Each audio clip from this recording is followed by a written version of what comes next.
We're live. Hey. Are we? Okay. Acolyte.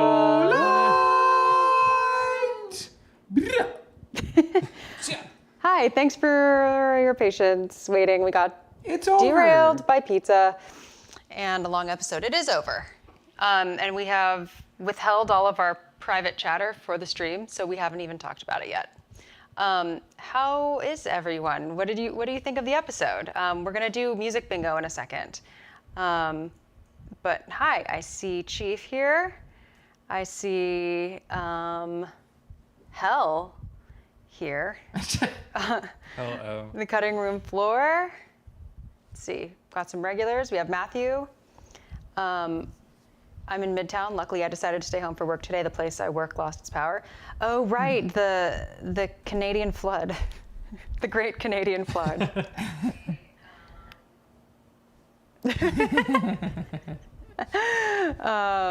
Anyway, yeah. What should we do? Our normal Would everybody one think? to two sentences? Sure. Okay.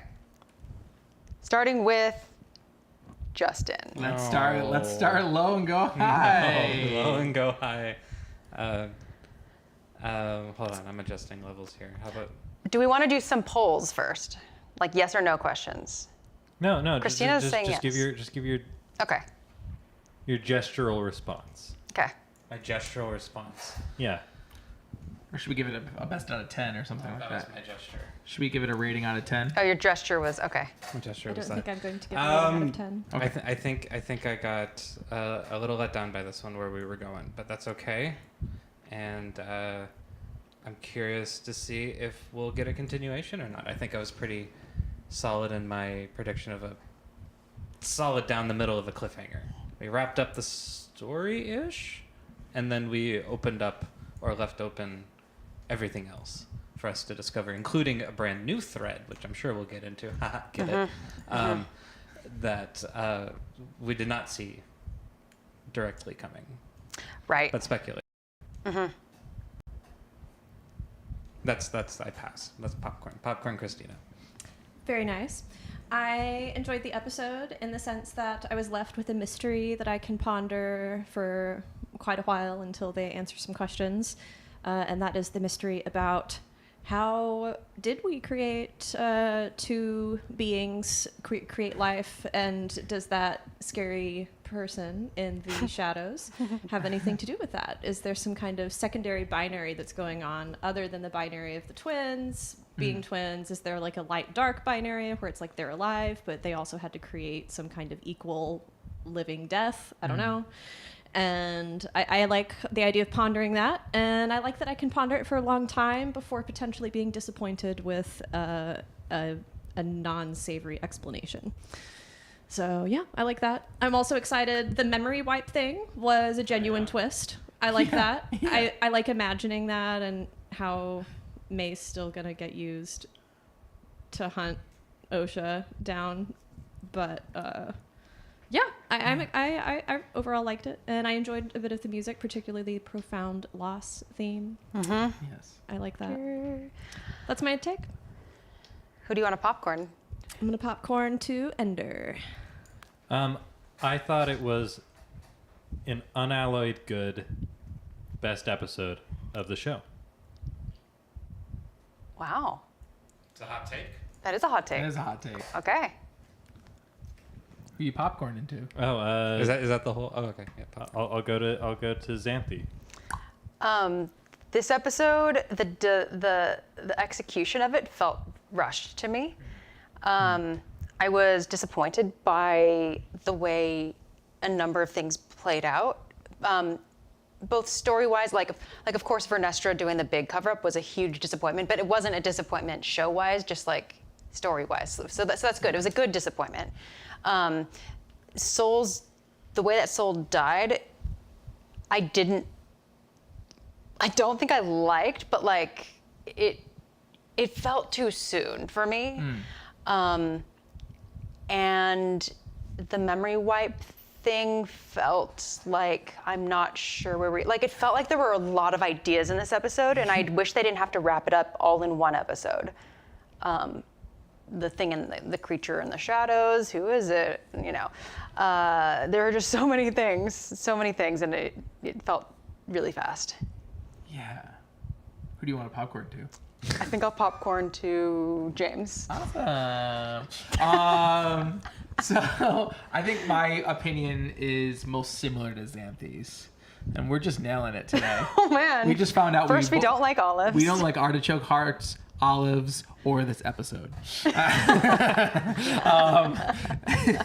No, actually, there's a lot in this episode that I think what I can summarize the best way I feel about this is similar to how I felt about Obi-Wan. Is like if you wrote this whole story down on paper, all the story beats. Like I think I love everything that happened in this show. And I just think that the way they executed it left a lot to be desired. And so, like, I feel that way about the Obi-Wan show, too. Like, I was like, oh, man, I love everything about that show, but some of it just kind of looked cheap or this kind of thing. And I feel frustrated about how it was presented. Like, it probably could have been 2 episodes to show everything.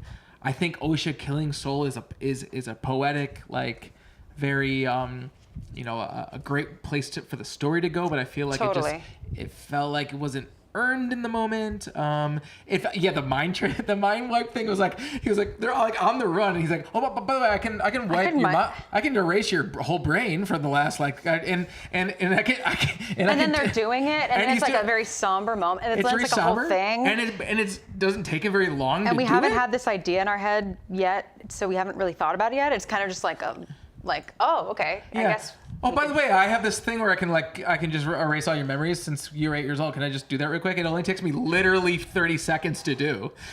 And I just move my hand like this to do it. So I'm going to Charlie Kaufman Eternal Sunshine you real fast. I won't go too deep. I know these are like snapshot opinions. But but the Plagueis thing is exactly what I wanted. Like exactly what I wanted. Like it's the best. The Plagueis thing. It's the best version of what I said a number of weeks ago, which is like I want Khmer's master to be like capital S Sith, and I want it to be like within the lineage of the Sith, and that's exactly what I got. And I think that the whole them being a virgins and being created from the Force is no coincidence. I think it's likely the implication, and everybody. Okay. This is the last thing I said before we can open it back up, because I don't want to move not give my snap judgment, but go too into the weeds here. But I think some Star Wars fans, like for better or for worse, have been frustrated with the fact that that possibly somebody other than Plagueis has been able to create life from the Force. And I think the show just told you that it probably was him to begin with. So I think that's a really cool implication. Wait, do you think the show was wanting us to think that Plagueis made them? I think that's definitely I don't think it's committed either way, but I don't think it's a coincidence that Plagueis is somehow involved with their creation. I don't know why you think that he's involved with their creation. Yeah, I don't think that he is. I don't think he is either. I think that's witch stuff. I think that he's heard. Involved meaning involved in the situation. Meaning being whether it was him that did it or whether it was him that learned it from this group of people. Regardless, fair. Okay. like I said, I don't think it's a coincidence that he's involved somehow. Yeah, I agree that it implies there's a possibility that he is to some degree involved. He could have even just been whispering secrets to someone in their dreams, and they could have been like, "Oh, I had a dream about how this would be the great this is the spell." Right. Right. Or he's just learning their secrets. Was delivered to learning us. from them.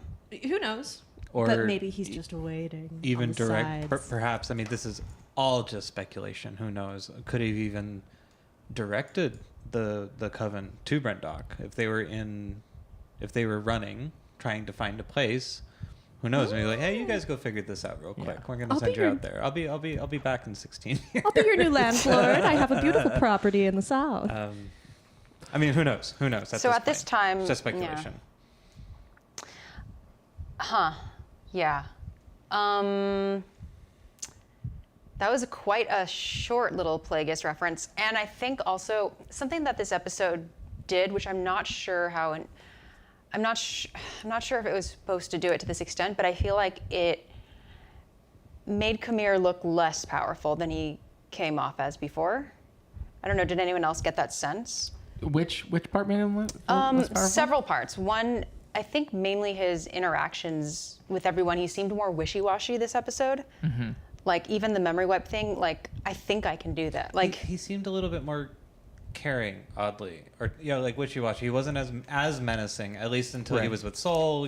Trying to be menacing, kind of a thing. Like it's almost he lost his ulterior motives to a certain extent towards the end. And then nonchalant. It felt like not caring. In that sense. And then he said last chance, but it wasn't her last chance. So like, well, Siths always kind of tell you the truth and they lie to you at the same time, right? Like only a Sith deals in absolutes and then goes and then walks it back. And then absolutely. So, but I think towards the end of the episode, it seemed like he was actually genuinely helping them, as opposed to helping them for his ulterior motives to as a means to an end. Like I felt like he was actually helping the twins at the end. So he wanted the power of 2.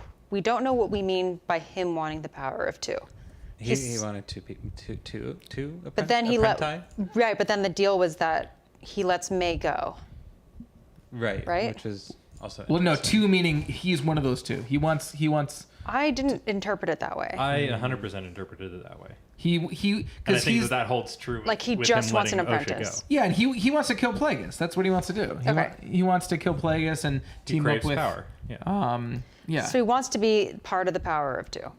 Not that he wants to harness the twins' power of 2. Yeah. Okay. Probably. I'm keeping to either one as possible. Yeah, or I any want to know other more. series of possibilities. Yeah. I want to know more about why the twins' creation is... Hi, Anakin. I want to know more about the lore about that. Just about the twins. The not twins, the same person. That is very interesting.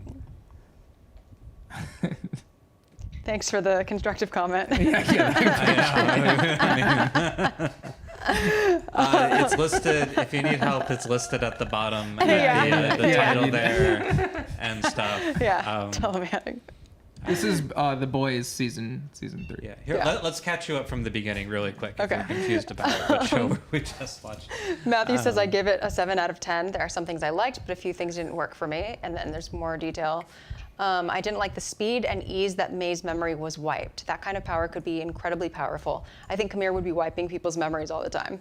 I think that May wanted to have her memory wiped. Yep, that's I think fair. it literally could not have worked in any other situation. That kind of came out of nowhere. I feel like what was the motivation behind that? Doesn't May want to be with her sister? I still don't understand. Why didn't May just be like, why don't I come hang out with the 2 of you? I don't have to train. Our motivations for any. It was like that scene was confusing. But May did want to leave as of 4 episodes ago. Well, she wanted to be with her sister. But she also just that's true.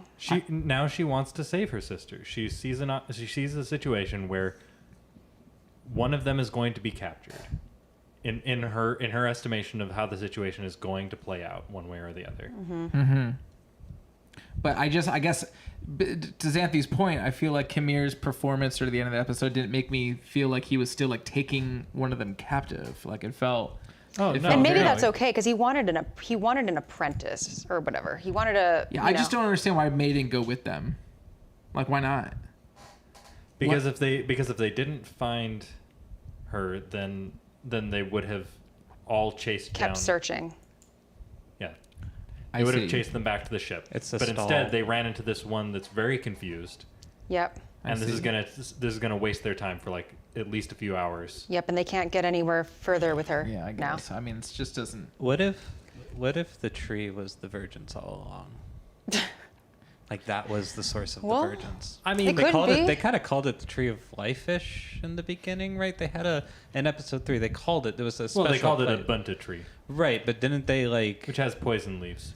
Totally, I remember that. But didn't they have another? Didn't they refer to it as something else, like the magic tree or the life tree or? To support your point, I think that the music they played as soon as the tree came on, I think maybe more than once, for sure this episode, I think in the past, was that harp music, and all of a sudden it's like, whoa, we're in positive sunshine land. Totally. All of a sudden. And maybe in learning more about this tree, if there isn't already extensive knowledge about this type of tree and how it works, maybe it's leaves are poisonous, but in that same sense of like giving, by taking away life, it can also give life. Like this is its protection kind of a thing.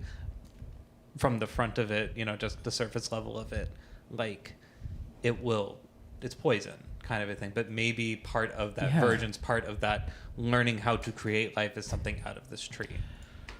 Yeah. I don't know. Yeah, it could be. It feels like definitely something they could explore in a second season if they ever want it, if that's something that ends up happening. I think the hope is 3.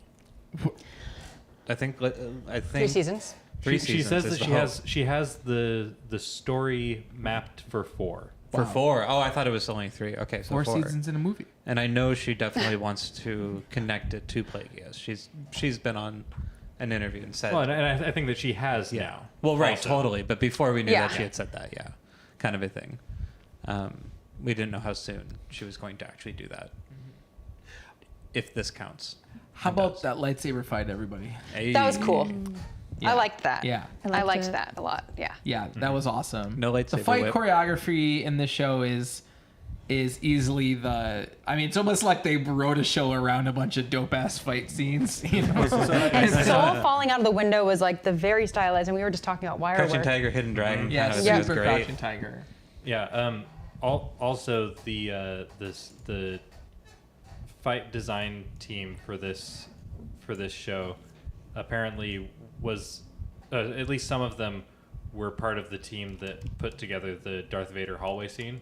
Oh, really? Oh, Yeah. okay. Cool. So I think they're pretty good at their Yeah, at their they did a great lightsaber job. choreography. I was definitely waiting and hoping for a lightsaber whip to come out of nowhere. Like for a moment there, I thought when Soul had Manny Smilo just like by the throat kind of a thing, I thought the whip was gonna whoosh, come out, pull the lightsaber away like an old cartoony kind of a thing, and then it's like revealed that Vernesta was actually the one behind the cave all along, but like evil Vernesta. She's actually Plagueis, kind of a thing. And, Evil man, Vernesta. what like a all twist. along, like I thought we were gonna get some like Vernesta, like no, you can't hurt him. Here's the truth. I sent Soul all along. Like I thought it was gonna be one of those things, and I'm happy they didn't go down that route. But I was very much waiting for one more lightsaber whip moment to justify the 2 seconds it was in the show. Christina, what did you think about Vernesta Rowe and her portrayal in this show as an avid High Republic book Yeah, reader? actually, very curious So I about actually that. just went back and re-listened to one of my favorite Vernesta books. Which one? I guess there's a lot of them, and I'm not going to make a claim that the one I'm saying is my favorite. Just want to be clear. But I went back and read Out of the Shadows. It's the one where Vernesta has a Padawan, Imri, and he's an empath. And Vernesta's tendency in the show was to not tell anyone anything about her insecurities. In the book, you mean? In the book, Yeah, sorry. yeah. She really did consistently do that. That's like her first instinct is to not make it a bigger deal than it needs to be. She's afraid of the higher people raining judgment down. So she keeps a lot of things a secret. She keeps her light whip a secret from her master Stellan Gios That's right, for because a long it's time. totally she thinks not She's allowed. afraid that it'll show that she's dark. Exactly. And not only that, she has these hyperspace, when she's in hyperspace, because of the way she interacts with the Force, she has hyperspace visions. That's what she's That's referring right. to as her quote, quote, head. It's not an Yeah, issue yeah, with yeah. my stomach, it's an issue with my head. What it is she just somehow, she can't help full body meditating, leaving her body and traveling through hyperspace / through the Force to places that and see visions that may or may not come true. At one point she communicates with someone else who has left their body and is chilling in the hyperspace lanes. That's a thing. But yes, Vernesta's tendency, so point being, she is so afraid of that she won't even admit it to herself. She refuses to even think of it as something more than like these weird health issue that she doesn't understand almost, and refuses to investigate. It's interesting. So I originally was really frustrated that she was portrayed this way, but there's so much so I guess this show really captures that one side of Vernesta, but I wouldn't say that it captures the other sides of her where she's just like ready to go out and get things. in the episodes where I mean, I know that she's going to experience some more traumatic things to come in the High Republic books that I haven't read yet, but she experiences a lot of really awful things and maintains this wide-eyed, curious, innocent kind of thing a lot of the time. And I don't see that. I see more of a burning, like, what do I do? What do I do? This is awful. I definitely have to come up with a plan. That's what I see from her character. Well, how old is she now? It's a big. I don't know, but She's like, because this is staged 100, after right? the books. she was right? only 17 in the books where I'm reading so far. Yeah. And she was knighted at 14 or something. Interesting, because all I the think she's like in the her pictures I've hundreds. seen of her, she has hair, She has long purple hair. and at some point she took the lightsaber and Yeah. shaved her Thanks, head. Gemini. And, Yeah. we got this version of her. Yeah, so I think that's... but I'm glad that she was the one to finally go to the Senate/Council. Who was that she was talking to? Was it senators or councilors? Is it obvious that it was... like in that office, was it the chancellor and like his favorites? At the very end, yeah. And I like the chancellor is a what's the name of that alien species? I'm trying to remember where it's from. The sequels. Chancellor Drellick. That alien, the chancellor, right? Oh, yeah, I think so. Yeah, I'm trying to remember. I think it was from The Force Awakens, maybe. But it was really interesting. The chancellor, their species. She's 100 and what? she's 100. She's an even 100. And she Yeah. just straight up throws Saul under the bus there, hardcore. She Another really spins does. another lie. Like completely shamelessly. Yeah. And I should, okay, so one of the reasons I was curious is because like with a thing like this where you're setting in the High Republic, there is a fan base for this era of stories, right? Yeah. And so including a major character from the books is a good idea, right? But if you paint them in a way that seems in conflict, or not even just conflict, but like just really taints their character like this in a way, I'm wondering if you end up like it's kind of defeats the purpose of what you want, which is like extending some goodwill towards book readers to begin with, right? Well, which is like, hey, great job reading all those High Republic books we were been selling you for the last book. Here's one of your favorite characters. Now we're going to turn them into like a dishonest and kind of you know. But a lot of years have passed, and it's sort of like you could say, the whole Luke Last Jedi thing. Like, it prompts the question, what happened to Vernesta? To make her do this, Yeah, right? Yeah. for her to become like this. Well, yeah, and that's the thing is that you'd hope that you could actually expand upon that so that can go like Luke. We got plenty of context so that they didn't just show him as like an angry person. That's it. Yeah, I mean, I was This is hoping- potentially the last time we'll ever see Vernesta in live action. I mean, to be real, like I don't think it will be, but No, I mean, great. Yeah. I mean, we'll see, but it's potentially the last time we'll see it, and she doesn't come off very, very favorably, in this episode. She potentially like light whipped her apprentice, and in the back, and then did a cover up, right? we were right about some things. We were right about her. I mean, her recognition of Khmer. Yep. Like they have some sort of a relationship, probably master apprentice. We don't know. Yes, because at the end, she told May, "I need your help to find a pupil of mine." Oh, that's right. You're right. Yep. Someone who is a pupil of mine before he turned to evil. Yep. And then we were also correct about May wanting Soul to confess to the Senate. Like, and Matthew, you were correct about that. I was a little bit disappointed by the riddle. Like, I was hoping for a little bit more poetry in the answer of, she can kill without a weapon. I was gonna say, I thought it was gonna be like, Not just force choking or something. kill him, but kill him without a weapon. Like, Yeah. destroy him as a being, a person, still alive, but like. I didn't expect it to be so literal. Which does the Force not count as a weapon if you're using it like that? Well, here's the thing. I think no. Here's the thing. It actually, for me, that moment worked astonishingly well because it is. By the time we see Vader force choking people every 10 minutes, we understand that as a normal and fine thing, and this show making that the final trial, you know, or like an important stepping stone on the way to the dark side, was actually it made it. Oh, this is like a huge violation that is something that a Jedi can't do. Right. You actually have to.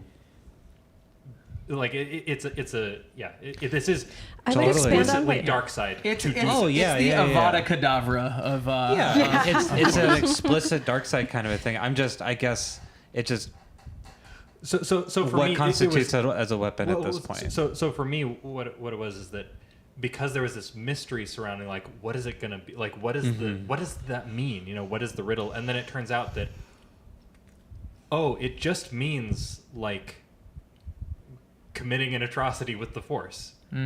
You know, that it's something that is simple is actually a better reveal than any of the other things that it could have been. I believe.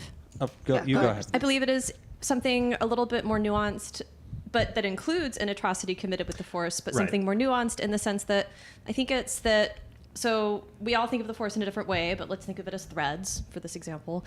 If you think of the Force as threads and you can see where they want to go, the threads want to keep Saul alive, and you force them to instead change and kill him. And the Jedi's path is to, nice wording. or just the Jedi's path and the I feel like we should almost like stop using Jedi and Sith too.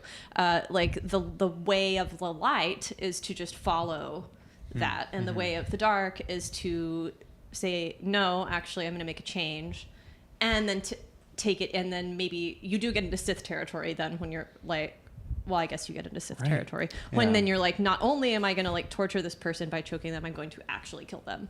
Yeah. Right. But I do not think that your blade would turn red so quickly. But that also implies that the Force wants Camille to keep his clothes on. And I'm forcing them off. I mean, the Force, we all want it off. The power of many. The power of many. When he said, Manny. I joked that when he said last chance, he was just going to disrobe himself, and this is your last chance. But I did like that he gave the puppy dog eyes. The second time, he kind of like, first time it was like, you want to train? She's like, nah. And then he's like, yeah, sure. with the big eyes and the smolder, and she's like, yeah, no, I'm good, boy. He's like, all right, you know, kind of a thing. I tried. No, I liked that.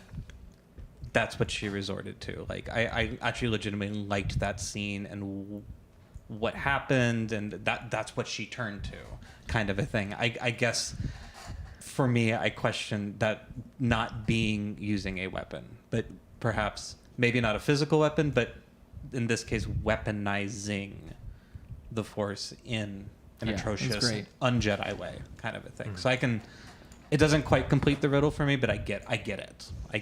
It's a nice loophole for me. I think also... I didn't think of that when I watched it. I wasn't like, she's killing him without a weapon, and now I'm realizing that's what was happening. I was like, she's dark now, and she's force choking him. Now I feel stupid. So here's another thing that I wanted to know.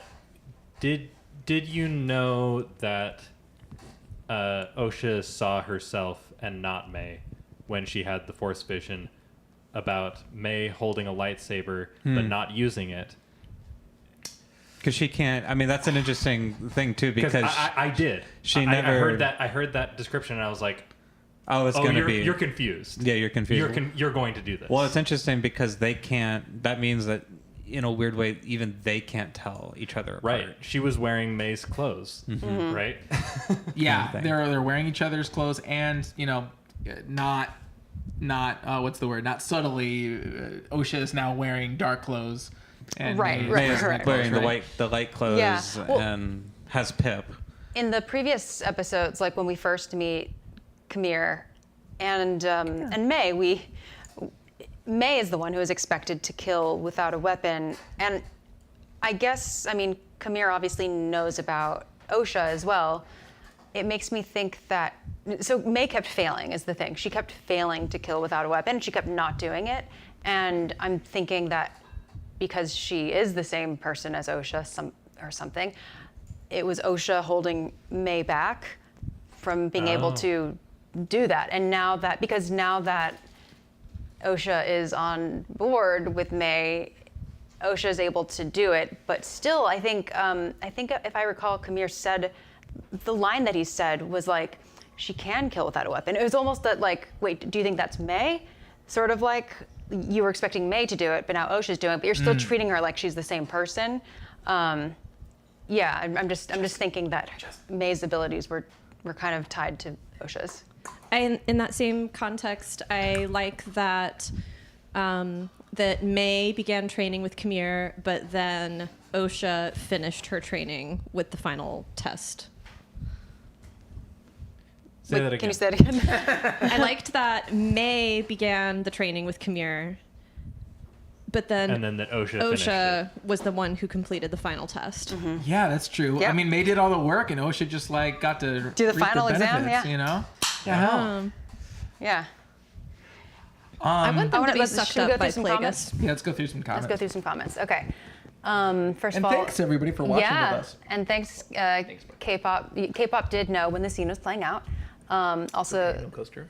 yeah, that's okay. And then also the power of Manny is so real. Makes me feel dumb for not thinking of the force choke earlier. Yeah, what the heck? Okay, let's see. Soul is a bad mother. Like, like Padme, what? because she died when she was young and just wasn't there. Okay. All right. I like. What the profile? Oh wait, I didn't catch it. I like Matthew Oh, well, it's done. Fobb's notes Oh, about I the just, kyber all right, just crystal got turning it. red. Sorry. I liked everything except for the memory wipe. It's a cheap device. My theory is that the witches went to the planet which the Force was creating life and manipulated things so the planet and Force created the twins. Like they went to the Virgins. I've read a Is book. that what you mean? The planet which the Force was creating life and manipulated Things. things. So the planet and Force created the twins. Like the Virgins kind of helped Okay. make it happen. And the witches were attracted to that, and that's why they ended up settling there. Is that what he's kind of saying? Yeah. Amazing. Regarding the lightsaber fights, all the fight scenes were wonderful. The stunt team working on this is amazing. I liked but also disliked how the kyber crystal turned red. It was an incredible effect and worked in the show. However, I like the previous idea that it takes a long time to accomplish. Yeah. So what's yeah? I was curious about that. I'm guessing that maybe it's called bleeding the crystal. right. Yeah. Right. And so how can you? What's the normal process or like the yeah. established process of doing that? Well, you need to steal. You need to take the light. Ideally, you take the lightsaber from a Jedi that you've killed. Oh, that you've killed already. Well, or apparently this counts as Yeah. far as the crystal is concerned. I think it's fine if you're Yeah. just have your own lightsaber too and want to go through the process. But yes, Oh, well, past the starting what point. I understood a common for the right among the Sith, I think that you're supposed to steal the steal it. You're supposed to steal the lightsaber, And then Which explains why May- you torture the crystal with the Force I see. and force it to. It doesn't want to be. Put on your red shirt. No. But and you know, now knowing more about that, I remember hearing about bleeding the crystal, but like if you had to steal it, for example, as part of it, and then like really work in a way, probably I'm in gonna get you training, maybe it's a rite during. Yeah. What's this say? Maybe it appears quite a bit like as a rite during training, kind I of a thing. It's also- like when it's there, it's like okay, now you're ready, kind of a thing. Right. It would have been really interesting to see that not rushed then in this, like kind of like here's a moment. This is a good moment to like have this happen, but to like bleed it I out a liked it. little while. No. I'm not. Yeah. I'm not saying I it was like- bad. I'm just saying like it would have been more interesting to see that more of that process instead of it just happening. I like that we got to see it happening in one quick moment, only because, and only in the sense that, I think it was basically saying, I mean, you can kind of think of it allegorically or kind of like, and God created the world in 7 days, like. But then you just kind of see that as a sunrise, like Right, So it's kind of right. like you get to see what happened in one way. and so this was just a mini version of that, and it might not have been effectively done over time, mostly because I don't necessarily trust in the movie. The movie makers are awesome, but are they going to do a good job making that progression happen over time, and are we going to be able to perceive that? And I guess in reflection, it kind of was already happening over time with her going to the planet, him convincing her, blah blah blah blah blah, kind of a thing. Yeah. From my perspective, it was just this was kind of the consummation of the tipping point. Right. Yeah. It was all of the weight happened to coincide in this one moment. What could have also been interesting too is if at the end of all this we get the red lightsaber and this moment of like, okay, now you're clearly a Sith kind of thing, and then at the end of all this she's like, no, I'm still not going with you. Would have been could have also been a really interesting take, like, and I'm taking the lightsaber too, which would have been kind of funny. I'm just taking this with me, and now she has to answer to the Jedi with a red lightsaber. That's funny. Can we read what the on that point? Oh, go ahead. Oh yeah, I think it'll transition exactly into reading it. I think that in terms of interpreting whatever we're going to read says, I think of like torturing the crystal. I mean, for sure, like if the crystal is in your hand while you're force choking someone, that is torturing the crystal. Just like if you think of the crystal as, say, a sentient being. Gotcha. So if you're holding the hand of a sentient being while murdering another sentient being, that is torturing the one that you're holding. Who is attuned to this crystal, in fact. Because that was Soul's lightsaber. Oh, maybe that could turn it red faster. Yeah. It's hard. I have to say. I mean, it doesn't matter. I mean, it doesn't matter. It's fine. It's like not such a nerd pick where it, or nitpick where it's gonna ruin anything. But it's worth saying. It's interesting that Anakin Skywalker's lightsaber never turned red, considering how much like pure hatred he was pouring into that blue lightsaber throughout the Revenge of the Sith. I get that it wasn't somebody else's lightsaber that he killed or whatever, but I mean, so much what he was doing was coming from that exact same emotional place, pouring rage, hate, fear, and pain into a kyber crystal by means of the dark side of the Force. Right? I mean, come on, if Osha is holding a lightsaber and it turns red after just killing Soul, and I'm not saying that was a small feat for her. Obviously, it was a huge moment for her. I mean, what did Anakin do, right? Well, maybe Anakin's kyber was very resilient and really wanting to stay on the light side. Right, and he is the chosen one, so there's different things at place there, as right? this says, when Darth Vader first attempted to bleed a kyber crystal, he experienced intense light force visions, urging him to return to the light side. Since kyber crystals were inherently aligned with the light side of the Force, they could attempt to resist the Force corruption. So yeah, Anakin's lightsaber is just built differently. Yeah. And And as we see, his saber has kind of a mind of its own throughout the trilogies. So True. All right. So okay. Cool. Thanks, Ken. And that's all I needed. And Kylo Ren Kid, if they're worried about your kyber crystal, you're in the wrong movie, right? Like. And Kylo Ren damaged his crystal in the process of... Which is why he's got those cross guards. That's right. That's why it's all I did know that one. Yeah. Speaking of lightsabers, what did you guys think of the sounds of the lightsaber fight? I wanted to point out a few things. Very big squeal. There was that squeal, scream, and the crackling. I really enjoyed that. Really good. That squeal was in one of the original films. I have a very distinct memory of those being... It was the Gamorrean guards. Yeah. Well, obviously.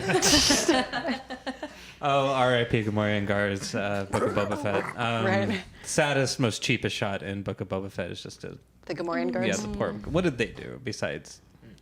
I'm sorry. I'm sure untold things off screen. But no, that squeal of the hiss, especially when... What was it when he was trying to pull Soul's lightsaber towards his helmet to break the helmet, which at that point you just do one of those and get him in the face. But I get what the effect was trying to do. But there is that... Well, no, his lightsaber would have been deactivated if he hit the helmet. Totally, but he was pulling it for him, and I'm just saying, you just do one of those real quick. But I get where it was going. But that there was that squeal, that hissy squeal thing that I swear is in Return of the Jedi when Luke and Darth are fighting. Yeah. I have that deep in there, one of those sound memories. Yeah, kind of I think I know what you're talking about. Definitely in there. Yeah, I thought that was also really cool because normally they're pushing lightsabers against each other, and to have him pulling the lightsaber toward himself was a fun, cool inversion of the. It was just it did cool something fight different. Dynamics. Yeah, it was doing something different. I liked how his mini light dagger like attached to his. Yeah. Like for a second, I thought he was gonna like double lightsaber it, where it was like the little one sticking out of one, like a lopsided Darth Maul kind of a thing. Could have been kind of fun and interesting. It's like a transport docked on the like mothership. Yeah, right. I liked his boomerang little. Yeah, that was Boomerang new. Yeah. And the Force moment with all that was really, really And then cool. Soul, I'm glad Soul got himself a good fight before he died. Yeah. It was cool to That's see nice. Soul in that contact, like being a super badass. There was something I disliked about that scene, which was I didn't like that the sound of the slow-mo actions that were actually real time and we were just seeing them in slow-mo were the same sound effect as the Force sound. Like I liked it when Saul was falling backwards out and it was like, oh, he's actually slowing himself down with the Force. But then when Smilo is doing like a triple kick to Saul's chest, that happened really fast. That was not in slow-mo. I appreciate that I got to see it in slow-mo so I could appreciate it, but I do not think the same sound effect should have been applied as the Force. Or I didn't like that. No, totally. And actually, funny enough, I liked. I'm a fan of subtitles because I like the sometimes hilarious ways that they describe sounds. And at least twice in this episode, and I'm sure it's appeared a few times, but like the Force whirring was a really interesting way of describing. I think we saw it with Vernesta. We saw it with a couple different moments. It was a Force whir. Stopped whirring. Which I think is interesting because I think that I've heard Ben Burt refer to it as a rumble. I've always felt it how like I would describe it. That makes sense to me. I've always felt it like a reverse rumble kind of a thing, a little bit kind of, but with much deeper, much more sub bass kind of, more something that we can feel than hear, in a way. Shall we do bingo? I was gonna say, speaking about sounds and music, I think it's bingo time. Bingo time. Yeah.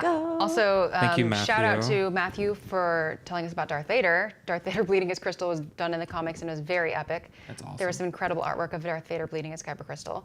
Thank you, Ken. Thanks to Ken Plume. Swinging by to hit that like button and say Smash hi. it. Everybody else here, Bring smash that that bell. like button. We're not going to move on until we see 11 likes. No, I'm just kidding. We're past 666. We're at 667. That's an odd number, so we need one more at least. Tales of the Empire had candidates join the Inquisitors by force choking someone. We're told that they have one consciousness, but in what way is that shown to be true? They are as close to each other as Luke and Leia. Yeah, I mean, I don't... We'll find out. What does it mean to be... Well, I was finding myself asking what really is the difference between identical twins that are literally physically the exact same thing, person. DNA, yeah. And two people that I guess are spiritually the same person, but it's clear that they're not the same way. Like you just kind of said, Chief. Because it kind of reminds me of that like mentality that some people have, where it's like, I still need to find my other half. Man, Right. And it's like, well, okay, so if you're one person but in two bodies, does that mean you're not complete? Just one of you, right? And so Not into it. yeah. How wild would it have been if this show went a little bit farther, and this season, perhaps in the next one or two, we'll like get to learn more about this, but like dive into them being the same person and leaving the guessing of, say, either there being a twin up to like a later episode instead of right away, or us knowing that they're there, but they themselves, due to what's happening, due to things coming to light, a stress in the Force, a re-emergence of the Virgins, start switching places, like as consciousness kind of a thing, where we kind of in the way where Kylo and Rey could talk to each other and see each other, but they actually switch places in different ways, and which keeps us guessing, are we with Like, May or are we with Osha? Osha wakes up and all of a sudden is in May's body kind of deal. Kind of a thing, and going back and forth, where now, say, Smilo knows this is happening, and now he's like talking to both of them and being like, seeing who he can egg on more towards what he wants to have happen. And then Soul at the same time is like, I don't know who I'm talking to. I think I'm constantly talking to Osha this entire time. And then May's one of them learning cuts their things. hair, and then the other one like mysteriously has kind of a thing. It would be interesting if they would have leaned into that. So this is not entirely related, but the cutting room actually has a really, really funny question there. No, actually, Kyber, our cutting room, there's you gotta go to there's Batu. actually there's a whole other room in the lightsaber creation thing where you actually channel all your hate and rage. The naughty kids go into this room. The good kids go into this. And they have you kill a cast member. So okay. Anyway, I had a moment never watching get the invited show. to anything. Too real. There was a part of this episode where I was creating. I was like, are they going to give us like a Fight Club reveal? And be like, I was like putting it together. I was like, is it possible that there's only like Osha and May are the same person and they're going to recontextualize everything? Because I was and the whole thing is that they've been manipulated to do something. Turns out that's not what happened. No. But and then I was also like, oh, is it possible that Osha is Kamir, and they're gonna show us? I know. I really went in some weird places while watching it, and it all started by that one weird shot where Kamir was right with Osha for a second, and all of a sudden he was gone. Right? He like Batman disappeared. And she just heard him. Yeah. He just heard him. I was like, maybe he's a figment of her imagination this whole time. Do you think he knew that Plagueis was there? Yes. Okay. Absolutely. Yeah, that's an interesting thing, right? It's because again, isn't the whole idea you're supposed to keep your acolyte like secret from your master so he doesn't know that you're like trying to team up to kill him, kind of deal? Well, it depends. I mean, like that makes him worthy. Like, I think that Sidious knew that Dooku had acolytes. And I think masters do know and think it's fine that, like, it's expected probably Yeah, that they're their like- apprentices they're like- have acolytes. Yeah, they're like E&M, right? Kind of with the whole situation. So They're Yeah. like They're subordinates. polysecure. But in a weird way, they're like, I know you've got other people in your life, and it's fine, you know. But in a weird way, wouldn't perhaps the Sith Master kind of know that's what's gonna happen? That needs to be, in this poetic sense, my end anyways. So, like, right. I want them to train because that will make them, by killing me, even more powerful. The Sith move on, things like that. And if they and also, I'm gonna like I'm okay with it existing because I need to know about it because I do need to kill them if they try anything. Right. Because Right. I need to be prepared. Like, I'm gonna be for who I spying. have to kill. Exactly, because if they can't kill me, then they're not worthy of this. So they're done, kind of a thing. Which is Yeah. probably why I'm guessing Plagueis moves on to various other apprentices later on. Yeah. Who knows what? I'm curious. I'm 'Cause, I mean, curious if obviously- Kamir gets killed in this sense in the future, or runs away, or there's another change somewhere. Like Somewhere where- Sidious comes out, right? So, Right, and like, if I recall, Sidious, by the time Plagueis meets Palpatine, Plagueis is sort of old already Okay. for a master. Sidious will not be born for 40 years. Yeah. got it. Yeah, so Kamir doesn't last. So Kamir or Osha or whoever is going to get potentially killed by Sidious. Well, but also their lifespan replace- might not be Or long who enough. knows? 40 years? I think I think another 40 Yeah, years. but in them. also Or maybe they'll- Sidious doesn't become an apprentice when he's 0. Or maybe like they True. He won't be parachute born a- for another 40 years, Yeah. for sure.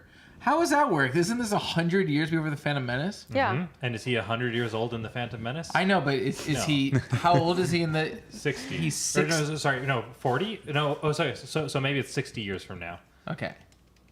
So, got it. Okay, so he's only 40 in this Phantom Menace. Wow, that's a rough 40. Rude. Well, I guess that's what the dark side will do to you, I guess. Interesting. With Soul being interrupted several times, I thought he was going to say that the twins were clones of their mother. Yeah, I thought so too. That ended I thought up we were gonna go there. not being the case. I think that's. I'm glad that we didn't get clones again. No, me too. I think that's And I didn't- just the bar for me, where it's like, okay, I wouldn't be surprised if we went there, but I'm really happy that we did not go there. Yeah, that was good. But also, they didn't look like their mother. Like, too. not And as children, they didn't not look just like one each of other. them. I Not was just not one of their worried that they would mothers. be twins. Yeah, I I'm didn't- just also glad that it wasn't twins. Clones, you Or mean. is that clones? Yeah. Right, or just Yeah. like straight clones, kind of a thing. Okay, how old is Plagueis supposed to be? And then I swear we'll do bingo. How old is Plagueis supposed to be in this? Okay. When was Plagueis born? When was Plagueis? Plagueis was born September 3rd. He's a Virgo. between James would pick the same sign So that As is his himself. sign. It's my birthday, Plagueis. too. Okay, so he's born between 147 and 120 BBY. Yeah, so somewhere okay. within that So range. So this is like 138 BBY or okay. something, He right? can't be born 120 BBY because we're 100 BBY. No, we're 119, right? Yeah, that's 120 BBY is what we are. That's a rough 20 that he's at right now. Yeah, I think That's I think Plagueis in his canonically 20s. He's older now. He's like, I spent my 20s in the cave. 132 BBY. Okay. Is Okay. Acolyte, yeah. Oh, this is 100. Okay, yeah, BBY, not BB, whatever, before Phantom Menace. BTPM. Okay. Yeah, so let's say he was born in 147 BBY. So, math. That would make him 25. He's 25. Damn, He's like, yeah, Mom. So what? I still got roommates. I'll get my own place You live in a cortosis mine. with that Khmer guy. I don't like what he's doing to you. Is he a drug dealer? It's sort of. He works in an apothecary. It's not. How come every time I come over, he's got his shirt off? Batu leaves Our everywhere. You love guys is smoking real, Mom. Batu again? I mean, that's what smoking enough Batu does to you. Your fingers wrinkle up, your eyes start turning red, and at 25, you're like, you look about 100. So obviously they're recanonizing his age, right? I mean, that's got to be. Yeah, happening yeah. here. I mean, it just. He cannot be 25 years old in this show. Okay. I I guess he Moon can. Moons never look good. is No, the thing. we're looking I at feel like, like the canon age of his is already too young. see, it's funny true. because every time I see what's this species? Moon. Moon? Moon. Oh, moon. All I see is Attack of the Clones when they're sitting at the table and that guy's like, the Credit Federation is here to help. And he just like kind of smiles That or was whatever. Plagueis. Yeah, that's the banking clan, and they The are banking, the moons. yeah. The No, moons, exactly. yeah. No, that's what I'm saying. Like the every time banking I see clan. Plagueis, I'm like, oh right, he's one of them. So I'm imagining we're gonna meet Plagueis, and he's gonna be like, "Welcome to the Sith," and he's gonna have this like high obnoxious little voice. If you try first choking her. Without a weapon.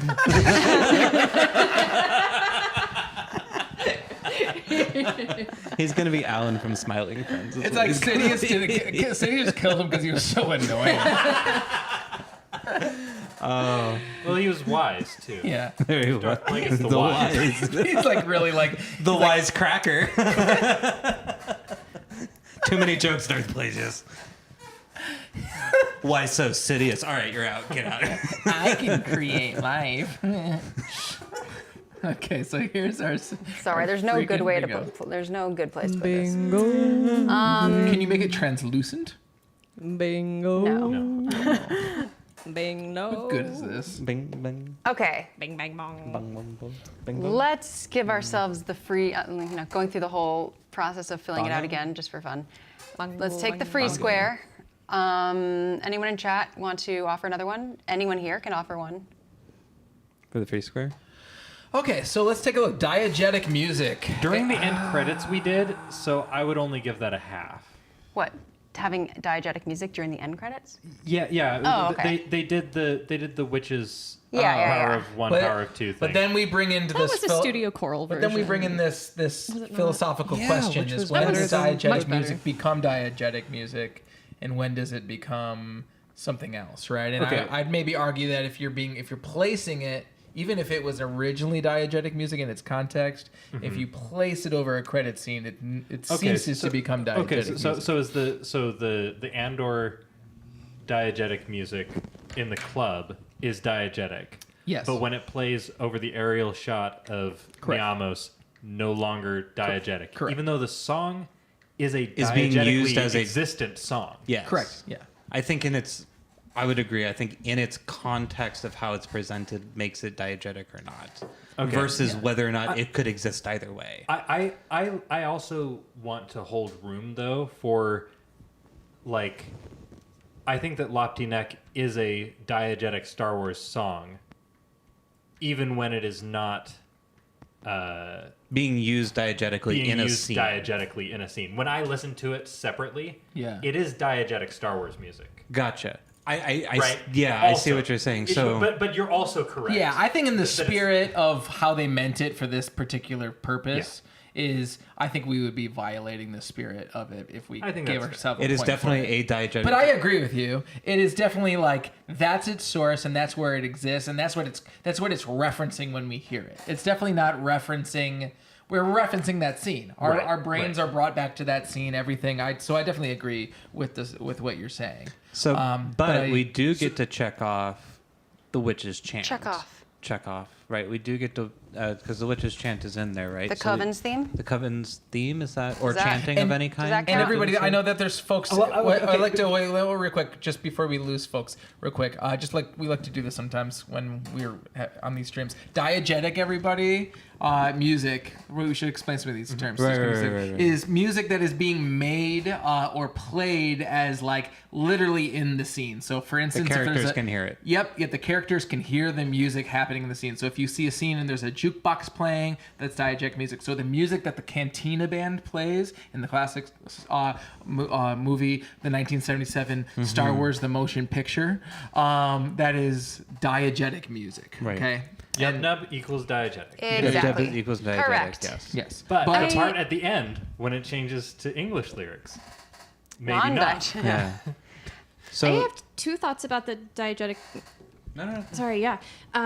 One is that I don't think at the end it counts as during the ending credits. I don't think it counts as diegetic because it is the witch's theme, but I feel like it was a studio choral performance of that theme. I don't feel like they were, and that's I think cool. it was the same. I think it was the same recording though. Interesting. It could be. I don't know. And if either it is or isn't, I think it was not trying to be diegetic. What's interesting, and since it wasn't trying to be diegetic, and that was kind of the issue with the witches thing, was that it was like, are we trying to be diegetic? Are we trying to be soundtrack? Yeah. I think in the end credits specifically, it wasn't trying to be diegetic because it was end credits. No it wasn't. Yeah, I think we just don't There get wasn't this a point. I think that the credits. I think that the end credits are diegetic. I think that those words exist in space. I think that the characters hear the end credits play as If you fly by the words in space. You have to go to where the words are. And then I get it. And then you can hear it. The words are making.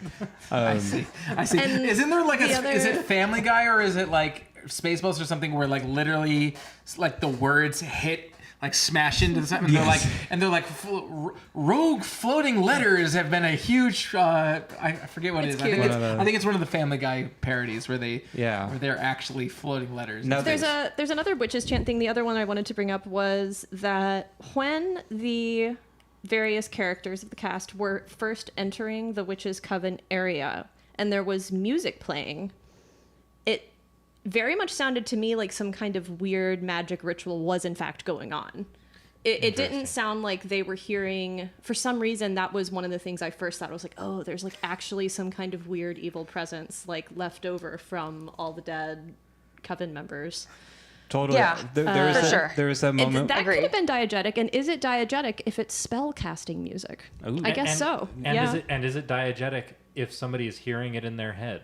I feel like it would be diegetic if the characters themselves can hear it. Yes, so agreed. like that moment where Sol was at the place where he tried to save both them, I definitely thought too, okay, that chanting could be something he's hearing and that's why he starts kind of getting freaked out. Besides emotionally remembering everything, he starts to like, oh shit, there's something here. And for a moment when we saw the hand of May, I was like, oh no, we're going to get zombie witches for a second. And I'm happy we didn't go that direction either.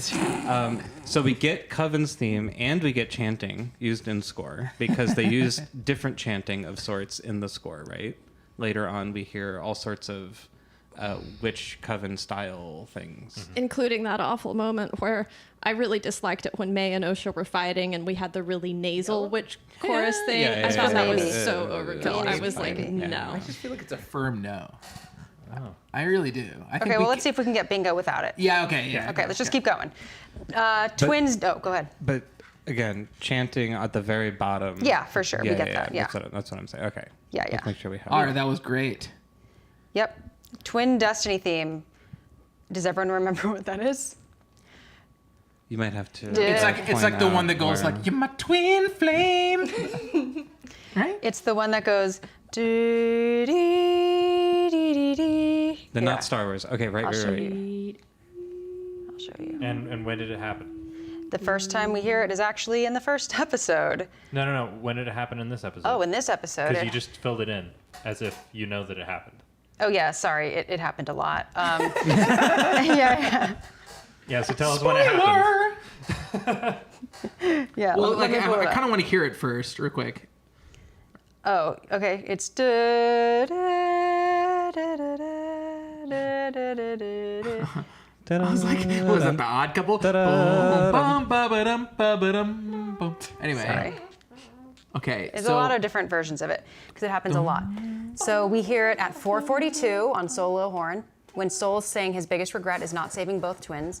We hear it at about 7:17 in a fast and short context. Got it. We hear it at,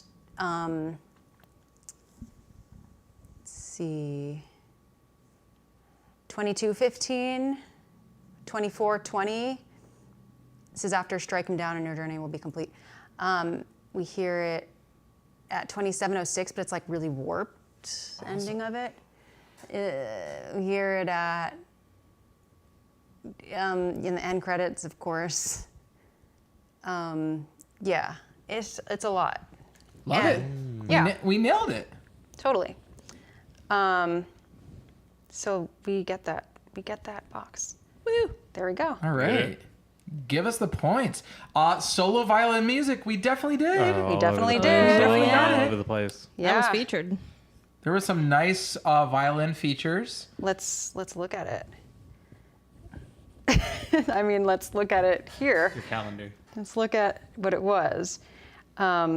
Yeah, I show you. Yeah, Yeah, we have a solo violinist right next to me. I don't remember exactly, okay, but I just know I know that it's And like if something everyone like cheers real loud, you'll be able to hear them playing. this. It was doing the. Yep. And like it was like the. I think it said something like, what did this subtitles say?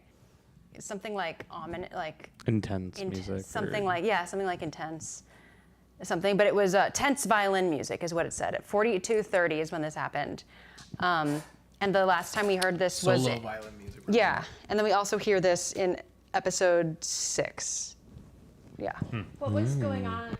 What was going on in those moments? Was that when Vernesta and Camille were about to fight and fighting, or was that more like? It's after Darth When- Teeth Arms takes Osha's hand. Oh, at the very, very end. Yeah. Teeth arms? Yeah, dun. But wait a second, wait.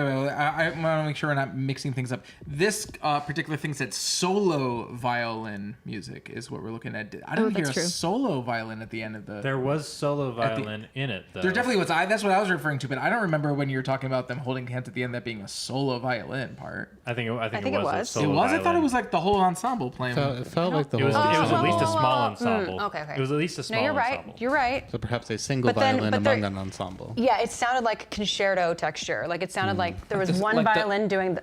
I might be wrong. I want to listen back. So now, 'cause I'm I don't want to be curious wrong. if so then I'm curious if we would define, for argument's sake, a violin solo being a soloistic feature with accompaniment versus a solo instrument within an ensemble. Yeah, that's a tricky one. I think the spirit of the thing was just violin by itself. Like it's huh? No, I think You don't it- think no, so? I think No? it could count if it is like the concerto texture. Do you want to explain Okay. concerto? Yeah, concerto. definitely still a solo. A concerto in classical music is typically a large ensemble that is supporting a soloist, or sometimes more than one soloist. A concerto grosso, right, which is usually a group of soloists that are playing in front of the orchestra. So oftentimes you'll be at an orchestra concert, you see the group playing, and there's one featured musician playing up front. So like a violin concerto would be a solo the whole time. Right. So that would be the texture that we're referring to that might constitute a solo violin part. In addition, there'll be a lot of moments where the orchestra might thin out enough so that one person's line is really important, and that is still considered a solo, and they still might even get applauded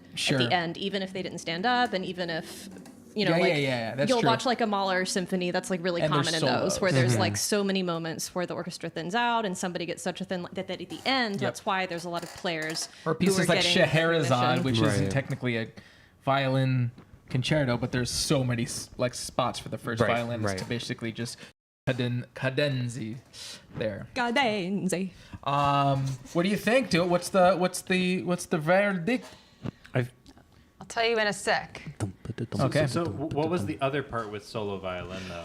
That's Because I can remember there was a particular. It is solo. Okay. Yeah. Okay, you gonna play it? I just heard it, so Come on, nail it. Play it perfectly. it goes.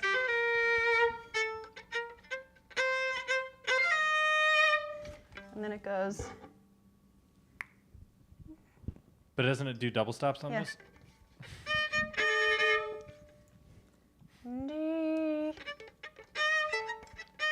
Sorry, this is an ear training test. Come on, get it. Yeah, it Perfect. is double stops. It is. And then the ensemble comes in. Right. But before that, it's absolutely solo violin. Okay, I think think we we were get this thinking point of, for sure. Yeah, I think we were thinking of the dump ba da dump ba da dump being the solo where Right. Yeah. And I love a good dump, Okay. but a dump, Yeah, but that's a. what I bum, remember, because I remember the solo violin Bum, not bum. playing That's the like all of, Yeah, Iron you're Maiden's right. You're music. right. Um, It's both these things, yeah. So yeah, so let's throw it in there, y'all. It's the gallop, Yes. the metal gallop. Okay. And I had to turn it off, turn the iPad And- off because I really loved the music there at the end. Yeah. I thought it was really poignant the way that I wrote the words peppered poignancy in the sense that the bass lines supporting the solo violin that we were just talking about were very they were intense but very quiet and light, and I thought that gave a really nice poignancy, something that's dark but also lightly touched on. Light whip sound, unfortunately, y'all, we can just go ahead and just not give ourselves a point for that. yeah. Oh. So, flute prominent music. Justin. The only part I heard was when Soul gets into the goes back to Brendock, we hear that pan flute classic, where it wasn't like really a melody; it was more of Okay, a so was it sound prominent? effect. I would say it was prominent because it was Sounds like we nailed it. soloistic, and as a single instrument playing. Okay, we got a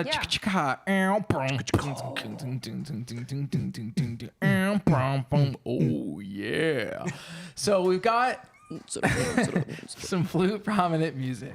I heard no military drums yell. I'm Me sorry. neither. There are some good little percussion parts with May's sneaky in the Yes. Brendock mines, but Yes, I didn't hear anything that was big percussion only moment, unfortunately. And I would love to be corrected if I missed anything, but I did not hear anything that would constitute military drums music or big percussion only moment.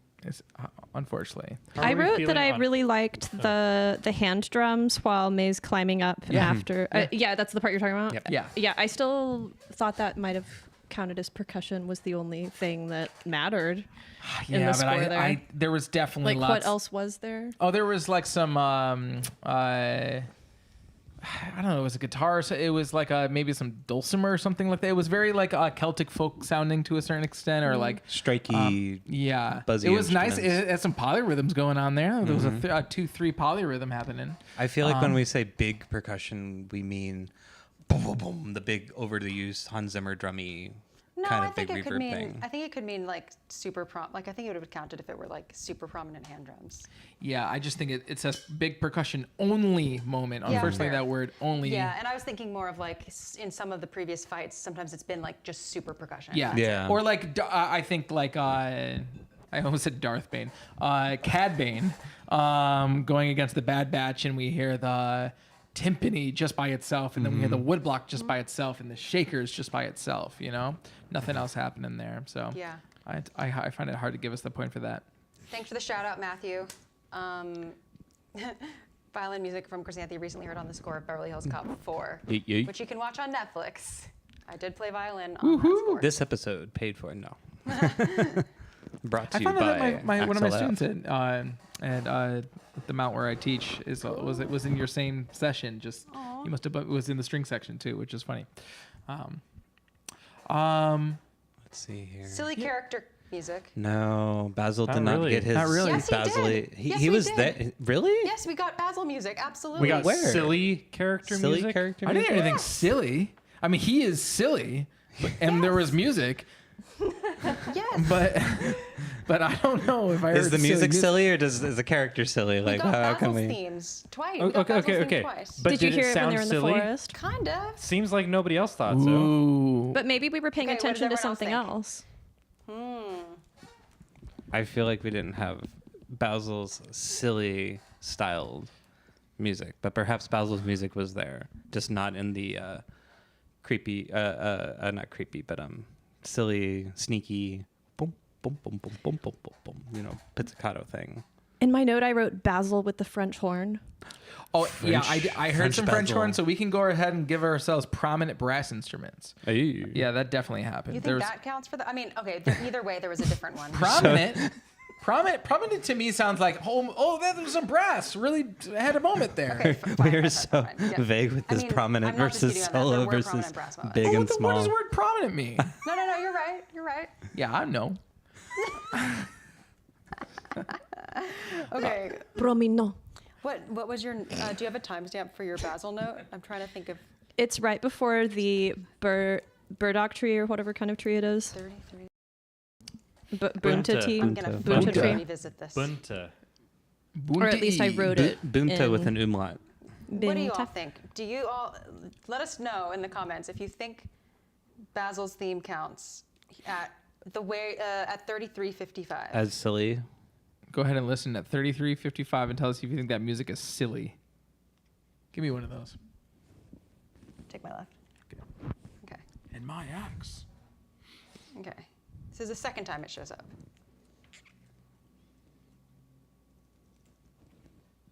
That is not silly. Not silly. That is not silly. That is like Can I Yeah. it's like it is like like we're passing along a objectively joint. not silly. It's dun dun dun dun dun dun dun dun dun dun. Okay, that sounds pretty silly. Well, when James Okay. sings it like that. Yeah, when you did it, it sounded silly. Yeah, but it's like he's on an adventure. It's adventure music. It sounds more like Ray's theme than like Jar Jar Binks' theme. True. I think it's not silly. Yeah. True, but okay, I'm going to make continue to In make that more of a case. orchestration, I think that one is not silly. Agreed, but okay, there's one more spot. Let's revisit this.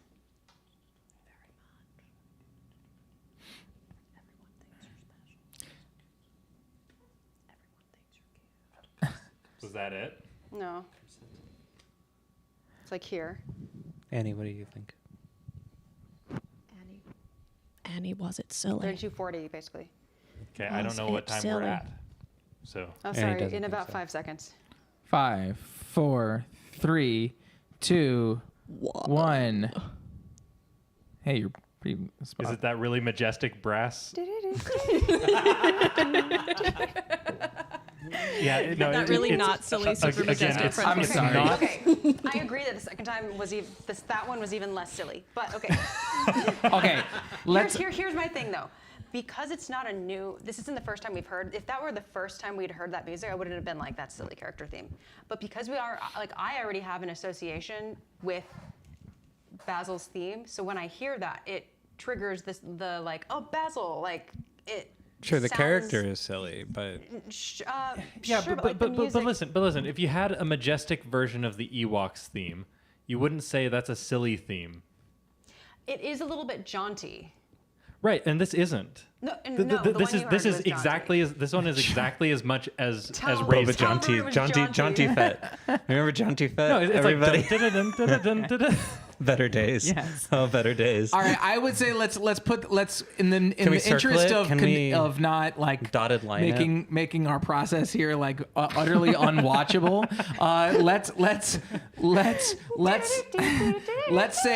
put a maybe. Let's put a maybe on it, and we'll pull it out. Get in the comments. I was gonna say, hold on. I love this Let's give ourselves comment. a maybe, and we'll definitely award ourselves it if we need it. How's that sound? I love this comment here by Matthew saying, I changed it from heavy flute music to prominent flute music since the debate last time was heavy meant, but you're not helping because clearly we don't know what prominent means either. Guys, So- I feel I'm so for sorry. I feel for Matthew having to us like have so like 5 different opinions to pick apart quite what the one word on this board game means. Oh, this is great. Thank and you he so could much, only fit a Matthew. few words Oh, we- in the tile. I don't think we can see it live.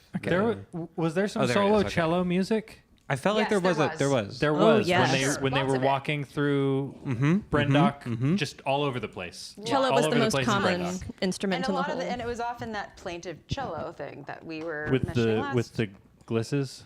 Yeah. Yep. That was kind of coven themey kind of a thing. Yeah. There was Which I definitely didn't know it was coven themey until the coven came in doing the same thing, and I was like, oh, it's a coven thing. Right.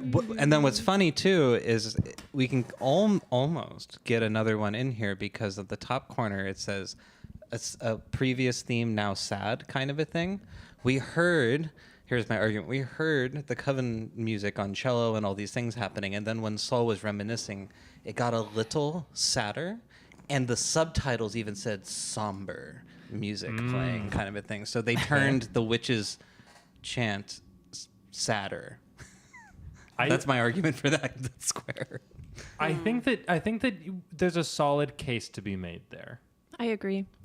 It somehow got sadder. I liked the witch's theme when they're not like just the theme itself. I think it's nice, and when there's no lyrics, And if we even don't with the chanting. And if we don't overthink the meaning of sad, I think we could also get it on account of like the twin destiny theme being all kinds of ways, and the Brendock theme, which is like normally, you said the Brendock theme is like happy and whatever, but there's lots of sad versions of it. And we also heard a Brendock. sad version of Profound Loss.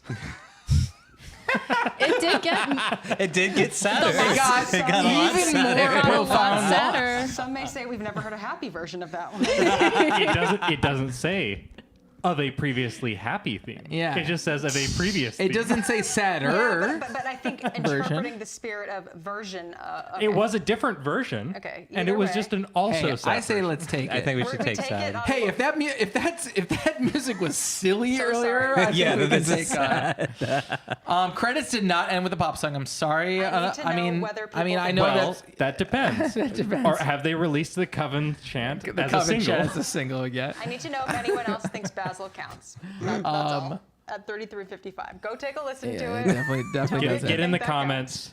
Pop song we can definitely cross out. No pop. Because also, okay, is it silly character music or is it silly character music? Comma and also some That's what I music. said earlier. So Oh, okay, yeah. okay. no, I think it's silly character music. Like it's the music that's silly, instead of like silly characters music. And it was a Which called we it was could a called argue shot for. because it has to be Basil because nobody else has a character theme. Yeah, but so I was like, There is for another me- silly character though. That Padawan, the one Yeah, who true. supports Vernesta, Morb, who's like Morb, Mob, Moop. What is his name? Mob, Moob, poor guy. Morb. Is he really the leader? Morg. Like out of all those people, he was the most competent. Who Vernestra entrusts with Maybe her that's why tasks? she Maybe wanted that's him like his because he TA. wasn't so. Her TA. Gosh. Or whatever. And we had Oh, yeah. Yord. Yord was a little silly at times. Okay, so what about so we know the pop songs next, right? Not a lot of piano music through the whole show, actually. Yeah. Not a big piano featurey. And Piano prominent music right above the free I space. don't think that they sang Acolyte. No. didn't. they didn't do that, so let's give ourselves that. Different intro music? Ominous low brass. Yes, we did. They did. Yeah, have, are we I counting? Is that can picture Cameos' some- theme then? Well, like the Stranger's theme? Ominous low brass? Yeah, Does that sure. count? Well, what do you mean? Did it not sound ominous low brass to you? Well, I don't know. I don't know what ominous low brass means. Like, because it was definitely low brass, and it was. I thought it struck me as ominous, but it was ominous low brass specifically intending like like sort of just like the rumbly tension music rather than a melody being played on low brass that happens to be an ominous melody. I don't know. I think either of those would count. Yeah, I think it also. I think ominous is specific. It's not just like there's something tense happening and it's spooky. I think ominous to me is like we're watching something happen and they're they're indicating something bad about that thing that's happening. You know what I mean? It's not like it doesn't score an action scene unless something happens. Scene that's like a revelation that's something ominous, right? Like we want the word ominous to mean ominous, right? Yeah. Matthew, please define. I'm just kidding. Thanks, Matthew. I thought it might have been a little ominous during the Vernesta senator conversation. Matt Frank, did anyone die this app? Everyone did. No one except... I don't want to spoil this for you, Matt. Did you watch it? I don't want to. No. Now that's silly. I'm kidding. Yeah, someone definitely died this episode. Everyone died, in a manner of speaking. Soul died. Mm-hmm. Yeah. In fact, actually, Soul's the only one that died this episode, right? Well, and May's memory. And May's memory, right? Yeah, I don't think that counts. Okay. And my hopes of Maul. Oh, Matt, well, you should go watch the show. Actually, you know what? I actually envy you, Matt, actually. And I was talking to a friend of mine today about this, too, who's like kind of lukewarm on Star Wars and new Disney Plus specific Star Wars. And I said, you know what? I kind of wish I could watch this show just all in one sitting or binge it. I think it might go down a little smoother, and I think I might enjoy it more. So I kind of envy you, Matt, because you're going to be able to go and just watch the whole thing if you want. And it's actually pretty short. It's only about like 5 hours long tops. Between 4 and 5 hours, the whole thing. So, yeah. Okay. Did we get any music from the prequels? I don't think so. I don't think so. I don't think we got any not outside any Star Wars specific. any movie music. Yeah, there you go, Matt. There you go. Matt. We didn't even get Yoda's theme when Yoda's head poked up. That was we didn't even talk about that. That was. Yes. I thought it was fine. I mean, there have been worse versions of that same moment and so many other things that actually this one, it didn't faze me. For a last ditch cheap cameo, that wasn't the worst way they could have done it. It wasn't a great way, but it wasn't the worst. And I have to say, it wasn't Qui-Gon's moment, which made me so sad and angry at the same time of when that happened in Obi-Wan. So at least they kept it silent. We don't see the face. We just see the ears. We're like, done, boom, done, credits, go. You know. I think they're trying to build up hype to get to get him to come out of semi-retirement once again. Right, he wasn't available, right, for the show, so they just... I assume, yeah. And so they're like, okay, but if we build up hype for the next season... Then you'll come back, right? He'll definitely. Oh, definitely. Well, he's right here. Yoda, what do you? What do you think? Well, how do we know that's not Yaddle? That's true. Why is it not? Because look at Yaddle. It. That's not what Yaddle. Because Yaddle's too I mean, in the show. Yoda, tell us. Are you coming back for season 2? The big reveal was Yaddle. So it was Yaddle. He's silent. Okay, Yeah, that's okay. That's fine. Your secrets. Keep your secrets. Yeah. All right, keep your secrets. Yeah, I mean, it was a fine cameo. Like I was just like, I was just like, oh, it. It just felt like the light whip to me. It was just a little cheap little. There it is. There it's out. It's technically there, and we're done. Huh? I think. And I don't think Yoda was cheap. I just wasn't like, oh my God, it's like I might have been 3-4 years ago. Hey, real quick, guys. I just got a quick question. When Yoda's friend of his same species moved to Washington, why did Yoda book a flight right away? What? To Seattle.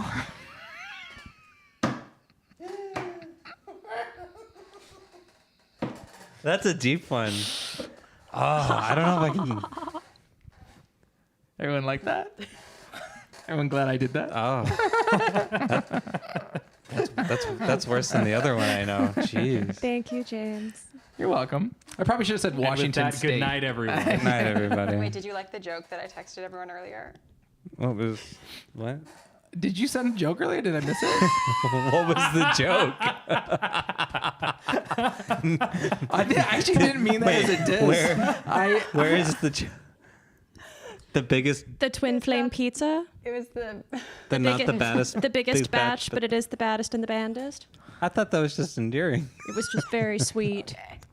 You were joking. We're not the bandest. Speaking of which, Xanthe and Ender made a beautiful that's twin nice. flame pizza. They did. It's good. It's a nice joke. One had black olives for darkness, and one had white I was wrong, mushrooms for Ender, you were lightness. right. I said it was going to be a hit. That's right. I thought the olives were May. Hey, was there any Kylo Ren stuff going on in this episode? Yes. Yeah. Yes, There was? There was. And the How first- many notes of it? Did we get 4? It was like, beating. Because if we only got 3, if we only got, We got That four, just we like got pop. okay, we got 4 notes. Okay, Yep. Okay, At horror. 6:33. I believe you. Thank you. Okay, so yeah, we get a Kylo Ren. Remind me, for Bad Batch. I have no season idea how much finale- that comes through on the mics. What? Oh, this week. Yeah, that's true. Nobody knows what I'm doing. We didn't get bingo for Bad Batch, did we? I don't think so. I don't think we've ever gotten Yeah, I don't think we have. bingo before. Which is fun, which is good. There was no synth prominent music. was no synth unless we're prominent music? counting synths playing orchestral parts, but no, I don't Can we think. count the lightsaber sounds and the No. force sounds? It's not the whole, music. design. the whole Had none to of be a this sound was real design. instruments. It was all Yeah, VST. So it's I think not you could probably music. just say. So I'm kidding. It was probably. Ah oui. I was gonna say, are we sure? No synth. Thank you, K-pop Times. The even worse part about it is actually Ender's joke, and I was like, I'm gonna say that, and he was like, don't say that. It's not actually. I want you to think twice about this before you send it. And I was like, oh no, I'm definitely gonna send it. They're gonna love it. We loved did. it. We just didn't know it was It a was the joke. biggest, were baddest, joking. baddest. I thought it was. It you was mean you beautiful and sweet. And I It was said like a sweet little thing.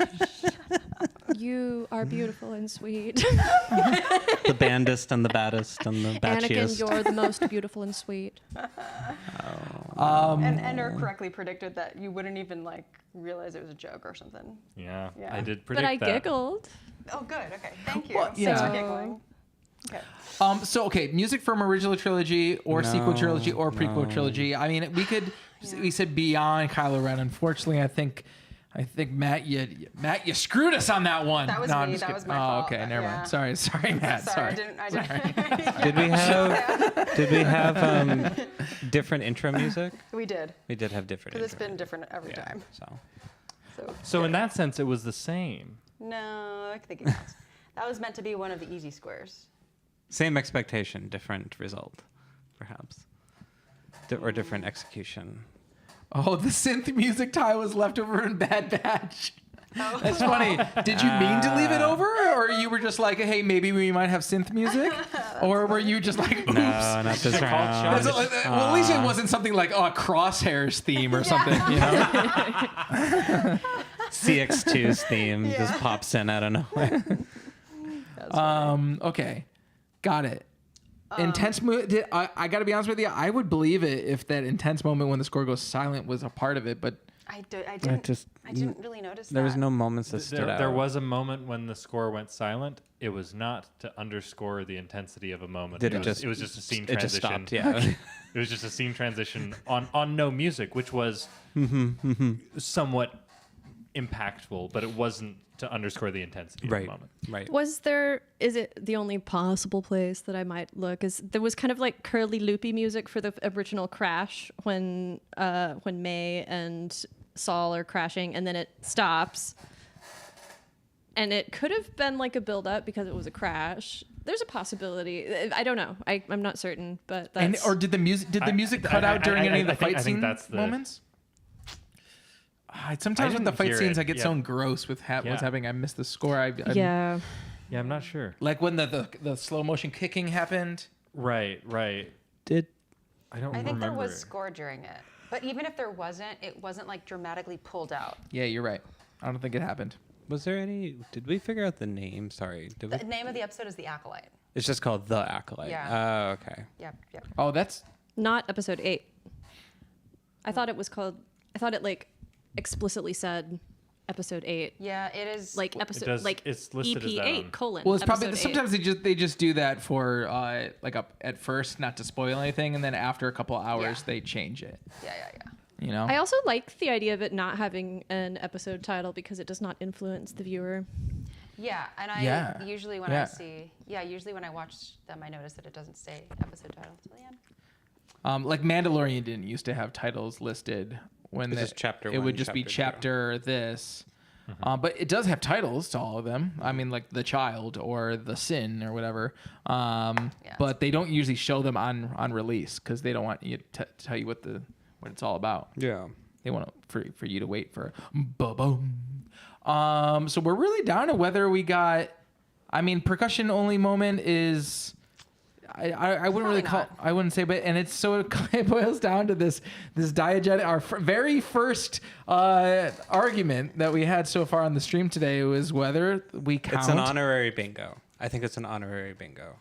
I think in the context of how it was presented, we didn't get diegetic music, but because it was Previously diegetic. previously In that diegetic spirit, music. I think Basil should count. Even though it doesn't make a No. difference. Yeah. Well, okay, but also the creator of this, I'm sorry to pull this out, Whom? everyone. Well, I might, because I might argue like it doesn't function as diegetic music in the score, but because we do need this square to get a bingo, I think that in That's why I'm that giving case, us the honor. Well, actually, I think that we should count not the end credits music, but characters hearing diegetic music in their heads, in their recollection, During- that we are hearing what they are experiencing, Right. in the same way that they experienced May Run Right, in the past. right. So they did experience I would give that. music. I would give that. I buy that. I I would support. give that. Yeah, and I would even say that the poem that they're reciting to each other, in some way, functions as a chanting or musical experience that they're having. I think if they said it rhythmically consistently, or if they had a melodic beat. component to it, or Hey, if- there's pitch in there.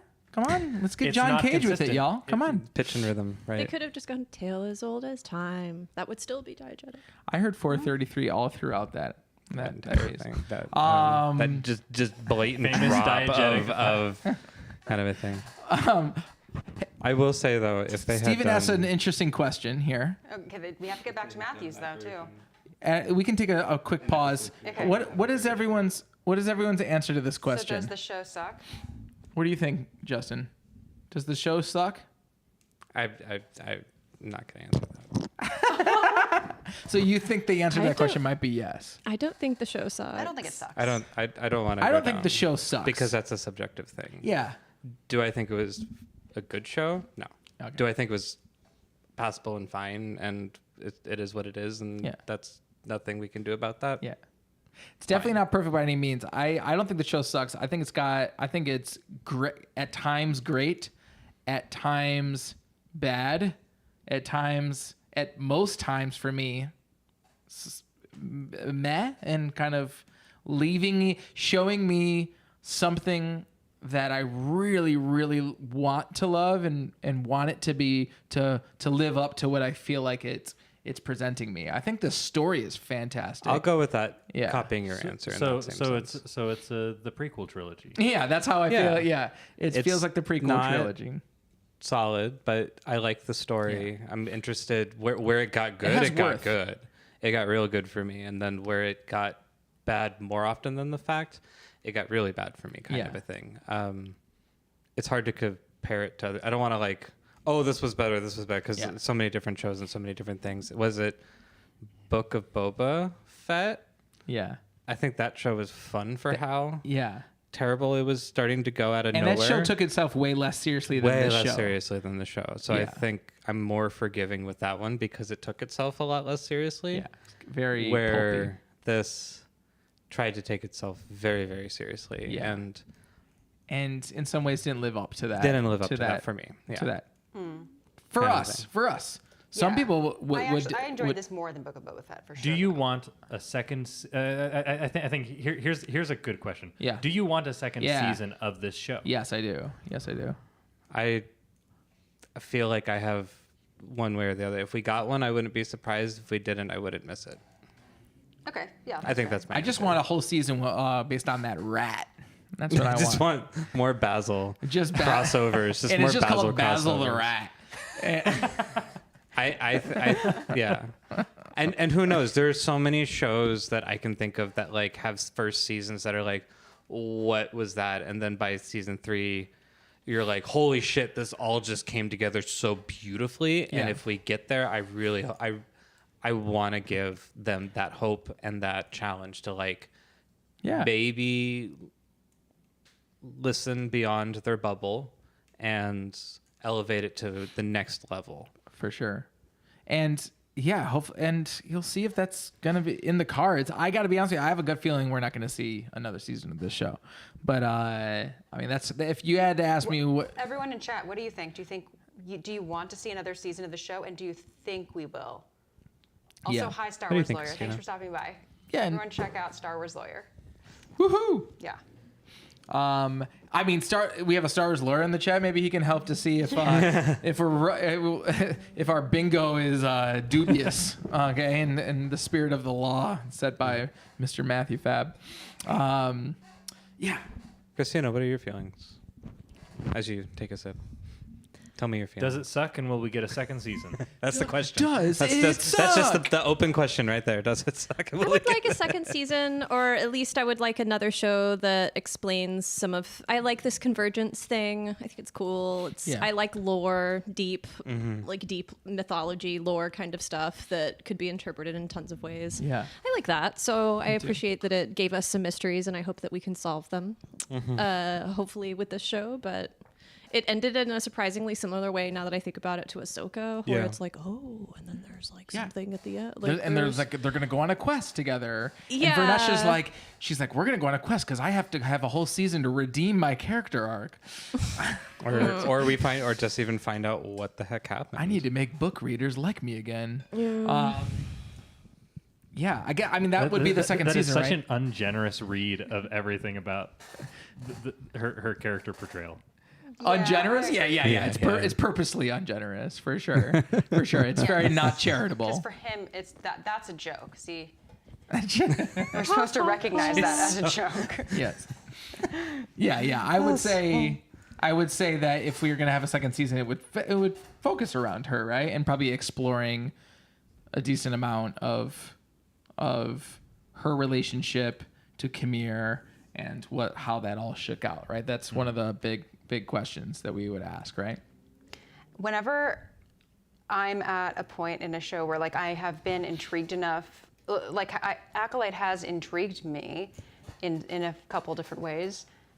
Often the thing I actually really want is books to continue the story.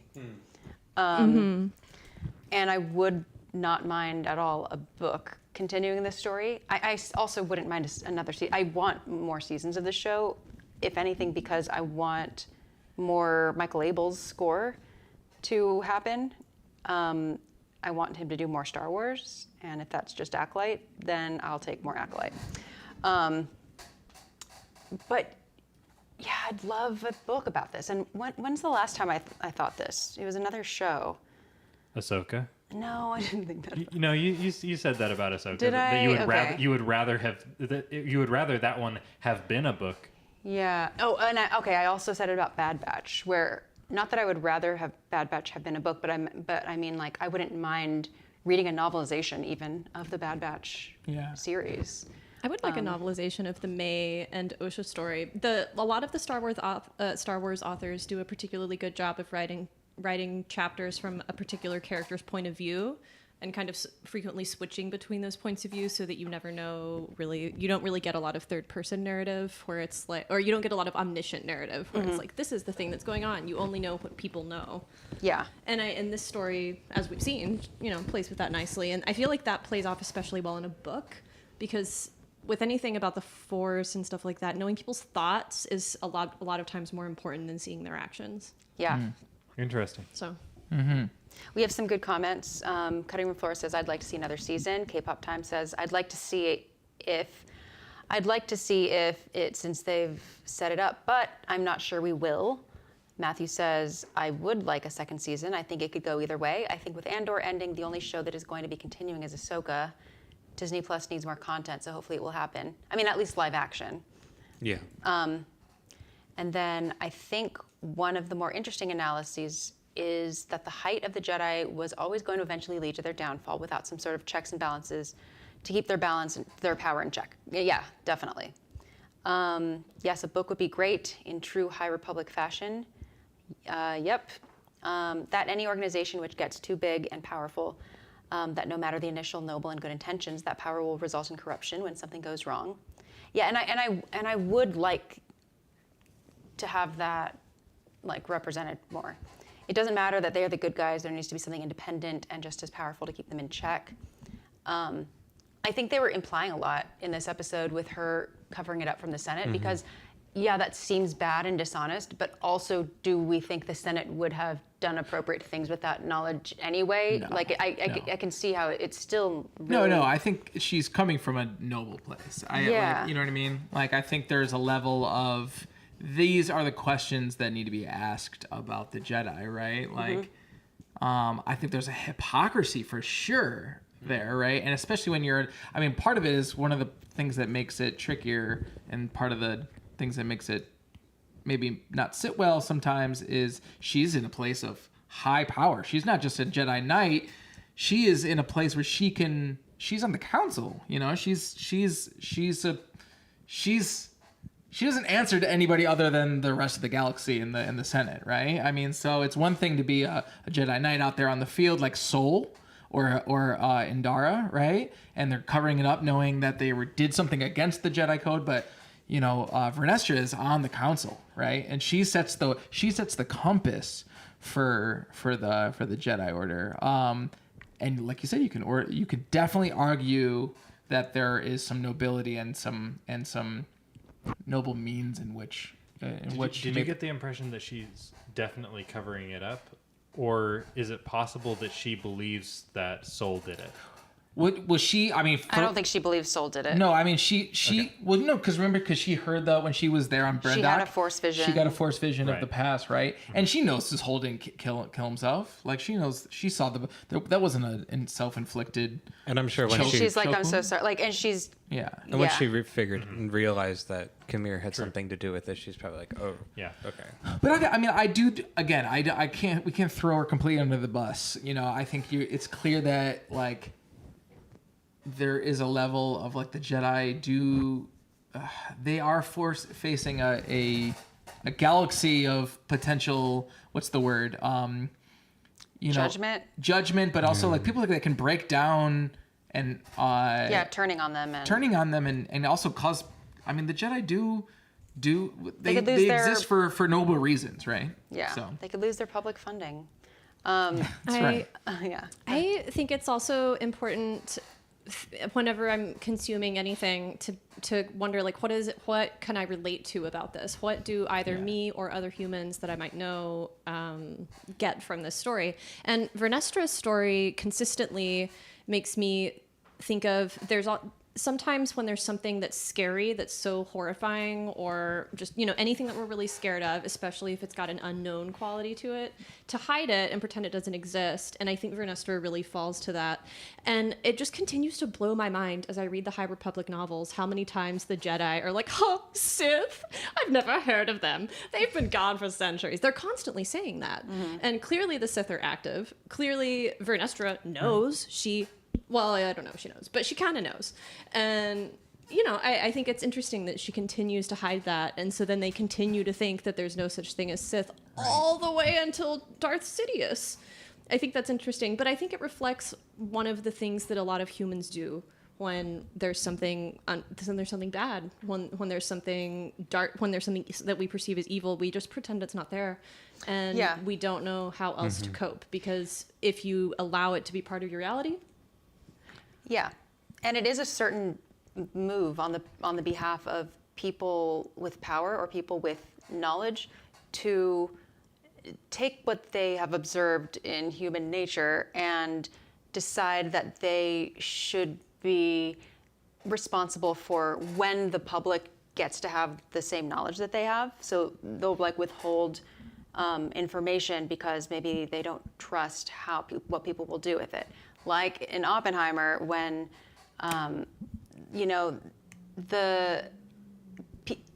everyone seems to think like Oppenheimer. Do you know what I'm referring to? Like Oppie is sort of like they won't understand. They won't understand like funny. They won't understand just simply the threat of a weapon like this isn't enough if they haven't seen it yet. And so,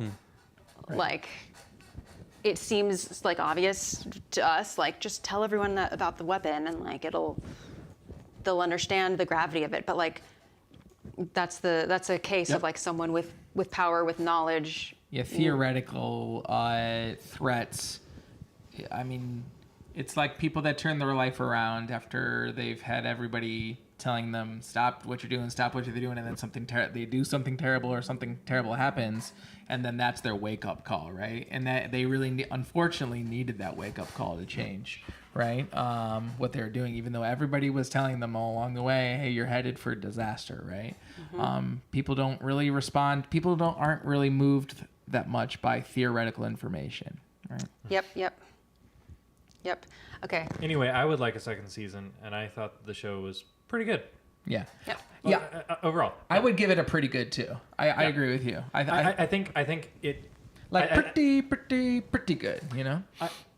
I think that more than maybe every other show on in the Disney Plus era, the creators understand the Force on a level that connects with me. Yes. Mm-hmm. And which is actually, it's kind of a tall order, and so I'm actually willing to forgive more about this show than about Ahsoka or about Obi-Wan Kenobi, because of how in touch with some spiritual thing it is for me. Yeah. I actually agree with that. Yeah. And I feel like the show has something to say. That's what I also... Oh, yeah, that too. That's what I like about it, too. And that's what I liked about Obi-Wan Kenobi. I felt Obi-Wan Kenobi had something to say about Obi-Wan. And had something to say about his journey. It wasn't just like, let's see Obi-Wan wave his lightsaber around, and let's see Darth Vader again, and let's see Leia. Like, you could say that on the surface, but I feel like it had something to say about his journey. I feel like this show had something to say about the Force, had something to say about the Jedi, and had something to say about... I would just say like power in general, just the constructs of power. Yeah, and see, that's another reason why, like, even though, I have gone on the record saying that I don't like a lot of the High Republic books, I still read all the High Republic books because the High Republic does have something to say about the Force as well, and I think you should read it. You think I should? I think you should read the High Republic. At least so we could talk about it. But like, that was Anakin. That was very close. Cat on the mixing board. DJ Annie in the house. Yeah. In the meows. Yeah. Anyway, Matthew says she burned Soul's body to hide evidence of how he died. Right. So yeah, she definitely was engaged in an active cover-up. That's fair. Yep. Emil says, an incomplete chapter. I expected more. They didn't even tell us how the twins were created. They didn't tell us how Kamir met May and what that training process was like. They also didn't tell us what happened to her mother, Coral. I think those were intentional omissions, but totally. I could understand being unsatisfied. It would be interesting for Plagueis to occupy the Witch's Coven in order to create life and thus be able to create his own generations of Sith. For this, he would also need both twins. Why do you think he would need both twins? Power of two. Yeah, for sure, the power of two. It's right there in the song. That's right. The twin flame. I hope they do something better for a supposed second season to improve the script and the character development of the acting. Let's hope for the best. Oh, man, I think the script's good. I think the script is... I think it's just, it seems like it's not good because of how they executed it. I think the script is mostly good. Sometimes the story is good, I would think the say. story is good. Sometimes they leave too many jokes in where it's like, you could have cut that last line. Yeah, or like this episode. Like, this is a great story. It could have just been 2 episodes, like to break up the... I actually thought that the pacing of this episode was one of the best. And I thought, and I felt like the directing of this episode was that was actually the main things that I was referring to. Is that I thought that the directing of this episode and the pacing of it were what I wish that more of the show was. It was better. It was a lot better. I thought May and Osha's performance was not as good as I wanted it to be. No, man, and it hurts me to say because I really like her. Yeah. And I really like her work in other stuff. And other episodes, I think, too. Like, I think in the first couple episodes, I was really feeling May Osha. Like, I mean, adult version. Yeah. Yeah. And this one, it was okay. Those crucial moments to me fell flat. A little bit for me, too. Yeah. But, like, I could see where they were going, so I was able to fill in the gaps. But the acting felt a little bit less from her from her this episode to me. Yeah. I would agree with the story. I think is really solid, interesting, and where they go with the lore and the Force, and they touch on such really deep, interesting things, and it's just marred by a loose production, mismatchy directing and acting for and some little things. Yep. For me, it was a little bit of the most interesting character wasn't the main. I mean, we could argue he was like Kamir was a main character, but as what we can consider the main characters being Osha and May, with the story kind of centering around their experience. I wish they, as characters, were more interesting for me. I think what happened to Kamir, I think I'm fine. I'm okay with him not being more prominent than he was. But as often is the case when you build up the reveal of like who is the master, when you build up so much about like who is this person, it's hard to deliver on once you reveal that what happens afterward. What? I think is Matt joking? Wait. Yeah. And then I also want to say like tiny little like wardrobe things, just kind of poked at me a little bit this episode. One of them was like the patches on Vernestra's, like. Everything is so clean in all these episodes. Oh, you didn't like that? I didn't like. I thought the patches. You know what? I would have preferred if those, like, the dress robes. Yep, the dress robes. If instead of patches, it were like sewn onto it, or like. Yeah. Here's the other thing: is like I know it's canon, but I kind of just wish that they all were wearing like slightly different robes than one another, or like something that felt a little bit like I get it's canon. I get it in the High Republic. That's what they've said, but something about the idea that the Jedi are all this monolith of like these uniformed. Like enforcers is kind of rubbing me the wrong way, and I don't know. And it's also interesting because when they got on the planet, we kind of saw this Vernesta small squad of Jedi. A lot of them actually shared a very, very similar hairstyle too, which I'm curious if that was like that was like in or like a Jedi style or something like that. The lights have turned out. Everybody, you can't. I mean, see that it, feels like a choice, so I think it's okay. I can't. I agree with Xanthe I can't on that. argue this point because it's just a feeling I have. I like that it annoys you. Like that's what I want. Like I like when shows like do things that are annoying. Like when there's a character and I'm like, that character is so annoying. I cannot believe they're here again. Yeah. It makes me realize, oh, actually, I like have strong feelings about that character. I'm getting involved. Sure. And I think getting annoyed is one of the top ways. And like the Jedi are annoying in this. Like they're either heroes or they're kind of annoying. Yeah. I regurgitated a story Ender told us a number of weeks ago about Jar Jar Binks. One of the testaments to his success as a real character is the fact that people hated him so much because they didn't hate Ahmed Best. Am I telling this correctly? They didn't hate Ahmed Best. They hated this non-existent character, which is a CGI character of Jar Jar Binks, right? Right, that was George Lucas's impression of hearing the critiques of Jar Jar. Yeah. Is that no, this is good. That means that we did a good job making him feel realistic. You know. Yeah. Everybody hates him. True, but. You're supposed to. They're not saying what is this what are we they're treating him as if he existed. Yeah. Okay, I want to. What were you saying? You're saying you agreed. I just agreed with you that they did it on purpose. So That they did what on that purpose? they made Oh, the oh, Jedi the- look all the same, and Yeah. they like those choices were made on purpose. Yeah. So- it's just the patches on the dress robes just didn't feel on purpose. All the Jedi looking the same did feel on purpose Yes. to me though. What Yeah. what do you mean the patches on the dress robe? Those 2 golden swirls. Yeah. Okay. Just the fact that they didn't feel. I think it was fine. It looks like embroidery to me. Okay. It looked like it was like sticking up, and it was like patched on, like just a patch that was like it was like sticky, like it. You have some fashion critiques of I do. the Jedi. I love Just that. I would have just Council robes. I would have just preferred a different fashion choice there. I think it's okay, but I think Otherwise, the show was great, but I have to say, the patches, I will not be able to stand for that. Hey, I wanted to bring something up today, and I think the fact that we haven't brought it up yet goes to show goes to say what I'm about, or like is going to go into the point I'm about to make, which is I think one of the most expensive sequences potentially of this entire show was in this episode. And where this show used its budget, where it didn't, like that to make patches that don't fit Xanthe's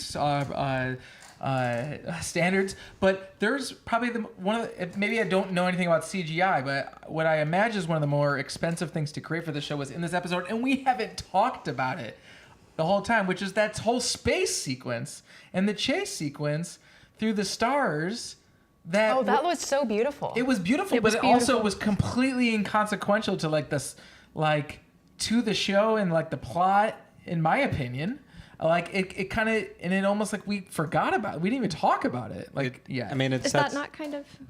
I feel like I could consider that almost standard footage for a show nowadays. I don't know. Like, you don't think that's like something they spent a lot of money to CGI that whole scene? I think that you so? might even be able to find like NASA footage of stuff that's like real that like kind of looks like that. Well, it's curious I know what because you mean. it's Like if you look at footage of Rings of Saturn, it doesn't look that different from what we saw. right. And when you have particle algorithms, particles Okay, like when you're working with visuals and you have like a bunch of little bits of the same thing. Both of you are like, Well, actually, actually, super easy to make. we can do this on processor. All right. Well, anyway, But no, the no, point no. I'm saying is like that looked really beautiful, and there's like things like the patches was on their shirts didn't, right? Like Well, okay. like priorities here. Listen, I think it looked beautiful, and like I'm looking at an image right now. I'll screenshot it. I think it looks really nice. I just think I don't know. In the moment, the patches. Why did? Yeah, I was gonna say, Matthew. Why did? because they actually released an article about this costume before the episode. Really? Just so you know, this article that you're drawing the picture from. Yeah, I know. They were I know. very proud of this costume. Yeah, and I They like really, it. really didn't. No, I really like it. You said it's like your biggest critique of the whole episode. Yeah, but it's the not show's ruined.